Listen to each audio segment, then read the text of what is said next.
On December 21, 1944, the clock struck 6:12 a.m. The chill in the air above Malmedy, Belgium, sliced sharp as shattered shards. Every inhale formed a foggy plume, lingering in the pale pre-dawn glow. Fresh powder blanketed the wreckage, crumbled masonry, fractured panes in industrial buildings, metal girders warped from shelling. The conflict had warped the once recognizable landscape into a stark, fractured hush. Within the gutted frame of a deserted coal facility, a young U.S. private named Francis Sherman Curry huddled near a demolished entrance. Gripped in his numb fingers was a lone-shot rocket launcher, loaned out, unproven, and potentially unreliable. Draped across his shoulders, a .30 caliber automatic weapon clinked against his equipment with every shift. His spot offered zero concealment, situated merely 30 yards from a slim span the enemy was likely to traverse. Without barriers, without shelter, without support, just rubble and an improvised scheme. In that instant, Curry wasn't some valiant figure. He felt terror, he shivered uncontrollably, and he stood isolated. The rest of the U.S. anti-armor squads had been eliminated or compelled to withdraw. Enemy armored juggernauts, those heavily plated iron monsters, were lumbering his way. Should they breach that crossing, they'd ensnare the injured troops in his rear and rupture the U.S. defenses outright. Francis Curry had the option to flee. Yet, he held his ground. He positioned his launcher at an angle any commander would deem reckless to the point of self-destruction. Dangerously near for a secure launch, too confined for retreat, too vulnerable for endurance. He ignored the chain of command. He harbored no illusions of survival. Remarkably, over the ensuing 3 hours, this lone 19-year-old defender maintained the barrier, background, and character. Francis Sherman Curry entered the world on June 29, 1925, in Lochsheen Drake, a serene community in northern New York. His father passed away when Francis was only 12. Nurtured by his mom and grandma, he grew into a lad who ventured into the wilderness, constructed woodland hideouts, and constantly tinkered with repairs. Academics weren't his forte. Brawling didn't suit him either. At 17, his enlistment bid got rejected, too immature. He bided his time, and right at 18, he signed up for the U.S. Army. Assigned as a marksman, he shipped out to Europe in early 1944 with the 30th Infantry Division, nicknamed Old Hickory. Come December, Curry had faced action across France, the Netherlands, and parts of Germany. Buddies had fallen. He had discharged his rifle amid panic, fury, and sorrow. Yet no prior ordeal could brace him for the icy woodlands of the Ardennes. The Nazi pushback, eventually dubbed the Battle of the Bulge, marked Adolf Hitler's final frantic bid on the Western theater. More than 200,000 Wehrmacht personnel thrust through the Ardennes under snowy veils and mist, intent on dividing the Allies and seizing Antwerp's harbor.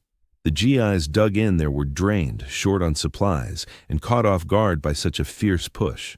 Curry's outfit, Company K from the 120th Infantry Regiment, took up station close to Malmedy in Belgium. Their directive was straightforward: secure the front and safeguard the pathways snaking into Allied holdings. Unbeknownst to them, elite Nazi armored units, featuring veteran SS crews, lurked past the tree line, advancing with mandates to shatter the opposition before Christmas. Amid the turmoil of initial strikes, U.S. anti-tank artillery got obliterated. Wires snapped, units dispersed and pulled away, but Curry refused to yield. Rather, he and a few survivors anchored a fragile outpost amid the demolished plant, flanking a vital overpass. The foes pressed on. The route lay bare, leaving no window for aid. As flakes continued to drift, Francis Curry resolved on a choice that would redefine his existence and the destiny of those depending on him. First assault. At 6:28 a.m., the quiet shattered. It started with the deep rumble of tracks, the signature clamor of approaching Teutonic vehicles, followed by the snap of footsteps on frost, subdued commands in German, and the growing vibration in the ground from an armored procession. Curry edged toward the doorway's debris. The sight validated his darkest dreads. A line of Wehrmacht foot soldiers, backed by Panzers, marched along the tight lane toward the span. Leading was a Panther tank, its gun barrel sweeping side to side like a beast stalking deliberately. No room for deliberation, just reaction. Curry glanced rearward.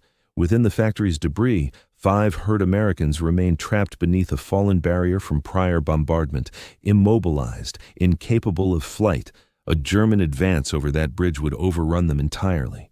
He pivoted to confront the approach, charging straight at an armored phalanx using one rocket tube spelled certain death. Still, a slim opportunity existed. Not a direct clash, but an ambush from the side right as they neared the choke point of the bridge loomed as a vulnerability point, where the frontline tank would inevitably decelerate and reveal its thinner lateral plating. It provided 0 defensive advantages, no shelter whatsoever. Fully visible from the roadway with no escape route, yet it represented the sole vantage for an unobstructed strike. Curry selected it regardless. Hauling the cumbersome bazooka along with just one projectile over the frosted surface, he shifted his stance behind a toppled girder close to the thoroughfare. He figured he had perhaps 10 seconds at most before the leading armored vehicle drew near enough. His exhalations iced over the launcher's barrel while he fine-tuned the aiming mechanism. His mittens were shredded, digits frozen stiff. Gripping the firing mechanism was a struggle. Suddenly, the tank emerged. It inched into sight under 30 yards distant. The clamor was deafening. Curry targeted the turret's foundation squarely. He pulled the trigger. The projectile surged ahead, spewing fumes and embers before crashing against the armored side in a thunderous blast. The turret twitched, then halted. Flames burst from the vulnerable paneling. Shouts in German rang out amid the disarray. Curry wasted no time. He discarded the launcher and dashed back to the structure, weaving amid wreckage as automatic fire burst forth in his wake. Projectiles shattered fragments of frost and masonry nearby. Once inside, he seized a Browning automatic rifle and unleashed bursts through the shattered panes, mowing down advancing German foot soldiers as they dove for protection. Next, he pivoted to a .30 caliber gun affixed to a wrecked jeep nearby, unleashing a barrage to pin down the enemy along the path and block any side maneuvers. Yet the Germans rallied swiftly. Another Panzer advanced, veering toward the facility. Curry realized reloading the bazooka wasn't feasible. Instead, he slithered through a breach in the barrier, skidded over iced sludge to a spot nearer the road, and scavenged a spare round from a deceased ally's gear. He loaded it into the tube, positioned himself behind a modest heap of debris, and held steady. The vehicle lumbered closer, more warily this round, oblivious to his precise location. Curry's pulse thundered in his head. He drew a steadying inhale, paused, and launched once more, a precise impact again. The follow-up Panzer quaked and ignited. At that point, the Germans faltered. Lacking accurate intel on U.S. strength, they assumed an assault from a substantial anti-armor unit. Their procession ground to a stop. Troops sought refuge. A further tank backed away along the route to evade the threat. Temporarily, the push was thwarted, but Curry pressed on. He edged back into the structure where his wounded compatriots remained pinned under debris. Undeterred by the peril, Curry leveraged a steel support to lift the tumbled stonework. Individually, he pulled his hurt companions to safety, barricading them with rubble and forsaken panels. He shared sips from his flask, monitored their vital signs, and murmured assurances of incoming aid. Overhead, enemy mortars commenced their barrage. The building trembled, slabs of cement cascaded, yet Curry remained by their side. Then, amid the rumble of motors, an ominous noise chilled him, the harsh grind of tank tracks realigning. A 4th Panzer maneuvered into position, seeking to encircle the factory from the northern flank. Curry scanned his surroundings. No additional bazooka rounds, no anti-tank explosives, no backup arrivals.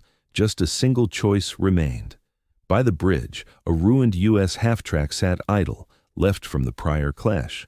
Atop it sat a Browning .50 caliber machine gun. Should it function, it might shred personnel and impair less protected vehicles.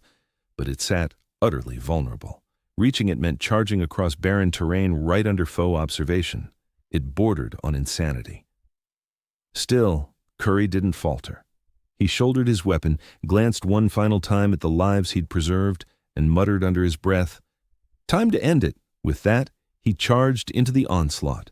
An eternity of torment unfolded over 3 hours. Francis Curry bolted through pandemonium. The iced terrain splintered underfoot, shots whistled by, perforating alloy, ripping vapor ducts, bouncing off scattered remnants. In his trail, artillery strikes hurled fountains of soil and frost aloft, pelting the zone with fragments that buzzed like furious insects. He pressed forward, undaunted.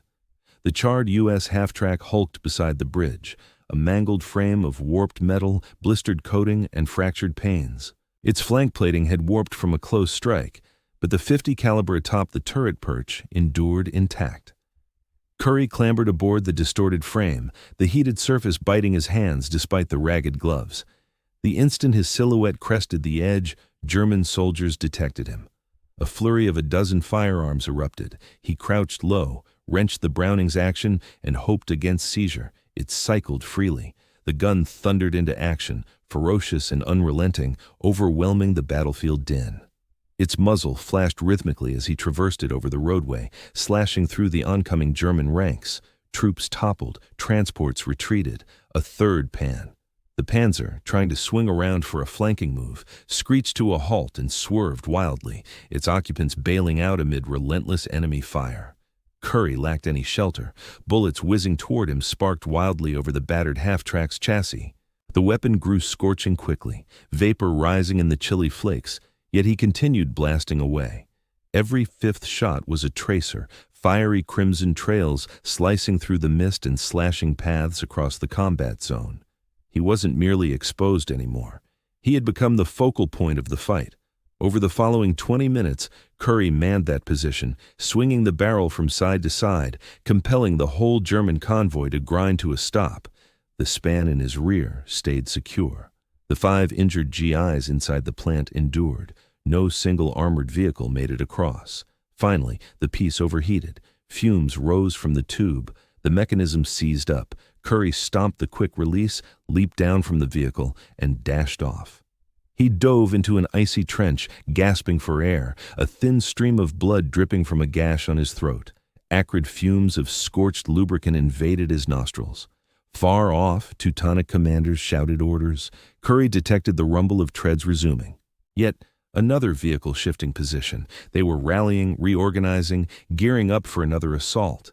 His limbs burned with fatigue. His digits felt frozen stiff. His headgear had vanished. But he wouldn't yield.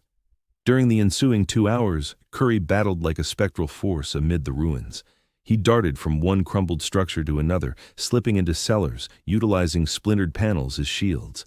He rifled through fallen foes for extra rounds. He spotted an M1 Garand and employed it to snipe at approaching troops from elevated vantage points. He lobbed explosives at logistics vehicles. He punctured the wheels of a Kubelwagen as it sought to circle around. After an hour, he discovered a lone rocket in a wrecked Jeep. He hauled it to the building, fitted it into the prior bazooka tube, and lay in wait. Another tank emerged, inching ahead with greater wariness, its cupola pivoting toward potential hideouts. Curry held steady until it pivoted, bearing its flank once more. Then he launched. The projectile hit squarely. Billows of smoke, bursts of fire, a wrenching creak of steel. The operators evacuated, some ablaze, others dragging themselves along. Curry shouldered his Garand and clipped one escaping officer in the thigh, toppling him into the drifts. In that instant, the foes grasped the reality. No squad defended this site, no company, no complete gun crew, just a solitary fighter. Still, they failed to pierce the defenses. By then, his fatigues hung in tatters, an arm ripped away. Crimson stained his left thigh from an overlooked nick, his palms blistered from clutching red-hot metal, his throat rasped from yelling amid the blasts. Yet, he pressed on. One of the strangest encounters unfolded as he hunkered behind a barrier and glanced upward to find a German infantryman, mere 15 feet distant, just as drained, just as chilled, gripping his weapon but not lifting it. They locked eyes for a heartbeat, too. Then each wheeled away and fled oppositely. The horrors of combat had yielded briefly to sheer weariness. Around 9:15 a.m., the adversaries mounted a final surge. 3 vehicles in a dispersed line, foot soldiers spreading wide on both flanks, suppressive bursts pouring from the support line. Curry possessed only his Garand and scant clips. He slithered to an upstairs opening and unleashed shots, zeroing in on the vehicle leaders with exposed tops. He nailed one in the upper arm. The figure toppled from the dome. The machine braked sharply. Seconds later, U.S. cannonade started impacting, remote booms heralding the arrival of major reinforcements. Curry had maintained the barrier precisely long enough. The enemy thrust faltered. Commanders withdrew forces to reform. A fifth tank wheeled about and withdrew along the route. Troops dispersed into the woods. By 9:30, the path lay empty. Curry hobbled toward the structure. His grip trembled at the threshold. The 5 hurt soldiers remained, scarcely aware but breathing. He collapsed nearby. Flurries drifted in via a rent in the ceiling. For the initial time in 3 hours, silence reigned. No shots rang out. They had pulled through thanks to one 19-year-old crewman who that dawn opted to remain, to resist, and to hold solo, shifting the momentum. As the haze lifted, Francis Curry sensed no triumph. He felt on the verge of collapse. Agony pulsed through his thigh, his limbs, his face. He hadn't rested in 36 hours. He had gone without food for almost a full day. The frost gnawed fiercer now, with the rush fading. But the route hushed. For the first occasion that dawn, no engines rumbled, no footsteps pounded pavement, no shells dropped, just the gentle patter of flakes on charred wreckage. Curry gazed at the crossing. It stood firm, vacant, intact, and crucially unassailed. In his wake, the 5 protected Yanks he had guarded lived on. One bore a splintered thigh bone, another lacked fingers, yet everyone would pull through. And above all, the outfit would too. Curry's stand had thwarted an armored penetration at a vital bottleneck near M. German armored units had received orders to capture the bridge and push forward to the west, severing supply routes and surrounding U.S. troops caught in the Ardennes salient. Curry's fierce stand had stalled them just long enough for backup to roll in from behind. Battle-after-action accounts revealed that the attacking German force headed for Curry's spot ended up veering southward, only to get trapped and wiped out by U.S. guns and planes. Those 3 grueling hours he earned played a key role in unraveling one of the final bold thrusts in Hitler's Ardennes campaign. Of course, Curry had no idea about that at the time. Right then, his only certainty was that they had made it through. He slumped down next to his comrades, exhausted beyond words. For several moments they simply rested against one another, trembling from the chill, the terror, and the profound burden of having endured. When U.S. scouts at last arrived on the scene, they discovered Curry standing tall, his weapon hanging loosely at his side, his features caked in grime-encrusted blood as he offered sips from a canteen to an injured soldier. The leading officer inquired, "Who's running things here?" Curry replied straightforwardly, "No idea. I was only focused on keeping everyone breathing." That modesty would define much of his enduring reputation. In the days that followed, leaders reconstructed the timeline of the action. The wrecked vehicles, the salvaged anti-tank weapon, the foe's withdrawal. Survivors' accounts verified the full extent of Curry's feat, knocking out several hostile machines, pulling hurt buddies to safety amid gunfire, defending the crossing by himself. Yet, Francis Curry always downplayed it without fanfare. For him, it was simply the response the situation called for. The soldiers he pulled through went on to mend and reunite with loved ones. That stretch of roadway, a mere couple hundred feet of icy Belgian pavement, stayed under Allied control through the war's remainder. Curry's defiance didn't merely preserve lives, it halted the invaders dead in their tracks in every way imaginable and demonstrated something much greater. Amid war's frenzy, armed only with raw survival drive, determination, and backbone, a single 19-year-old GI, wielding a loaned rocket launcher, could repel a tank onslaught and claim a resounding triumph in valor. News of Curry's deed spread rapidly. In the immediate aftermath of the clash, his commanders gathered on-site dispatches and statements from the handful of troops who had witnessed the events. The devastated terrain told its own story. Several crippled German panzers, strewn gear, charred plating, and the improbable rescue of 5 injured fighters from a site primed for capture. Senior leaders soon recognized they faced a display of exceptional valor, exceptional even in the Ardennes turmoil. An official commendation was drafted, outlining each confirmed element. Curry had employed a bazooka to take down at least one adversary tank, unleashed a Browning automatic rifle and .50 caliber gun against open targets while under heavy enemy fire, extracted 5 hurt allies, and alone thwarted a hostile armored push. Just under half a year afterward, on July 27, 1945, President Harry S. Truman presented Francis Sherman Curry with the Medal of Honor, America's Premier Valor Award. The formal citation states in part, "Sergeant Curry's conspicuous gallantry and intrepidity at the risk of life above and beyond the call of duty are in keeping with the highest traditions of the military service and reflect great credit upon himself, the 30th Infantry Division, and the United States Army."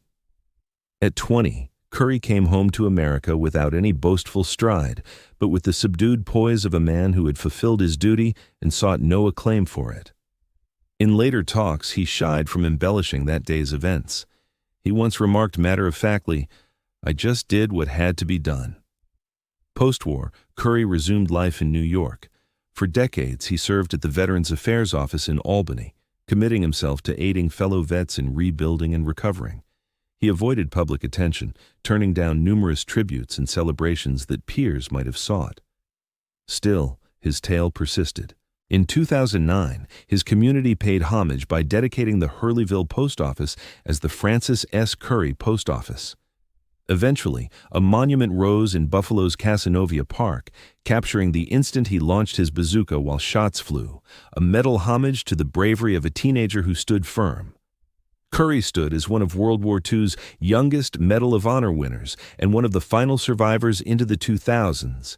He died on October 8, 2019, at 94. Until his last, he presented not as mythic figure, but as a plain soldier, one who grasped war's real toll, not in awards or memorials, but in the memories of buddies lost forever. Humility and legacy. After victory, Francis Curry might have basked in glory. He could have crisscrossed the nation, delivered addresses, penned memoirs. He could have He made a name for himself, capitalized on his award, and basked in the spotlight of widespread recognition. Yet that's not what happened. Rather, he went back to the small communities of New York, starting in Hurleyville, then moving to South Bethlehem, and led an unassuming existence that rarely grabs the news, but quietly builds the fabric of everyday life. For over 3 decades, he served in the Veterans Affairs Department, guiding other veterans through the complexities of benefits after the conflict, along with programs for healing and rebuilding their lives. He rarely discussed the war, not out of avoidance, but because he saw his purpose as quiet contribution rather than personal acclaim. Those close to him recall a gentle-voiced individual who kept his Medal of Honor tucked away in a drawer, never flaunting it. Someone who shunned the label of hero. A person capable of grinning at a kid, assisting an elderly vet, handling forms and talking straightforwardly about existence and mortality, and the value of committing to a cause when the stakes were highest.